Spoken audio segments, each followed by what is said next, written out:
Yan, good morning Bicolandia. Ayan, may rides naman tayo ngayong araw na to. At pupunta tayo sa Mount Isarog. Doon pupunta tayo doon sa banda doon. Ayan. Good morning Kalabaw. Ang daan na yan, papuntang Minalabak na yan bypass road. Yan, dito tayo sa Dilosario Milaor. Yan, punta tayo doon sa Isarog. Rides tayo doon. Let's go! Mamaya naman. Yan, tayo sa maglalaro tayo ng basketball. Kailangan tayo basketball.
matuloy pagpunta ng Mount Isarog kasi baka maubusan tayo ng gas at tayong pang gas.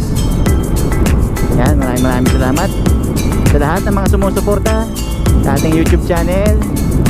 Road to 1K followers na tayo mga idol. Maraming salamat mga Kauragon, tuloy na pagsusuporta sa akin. Yan, tuloy lang. Natin tatapusin yung vlog natin for today. Peace!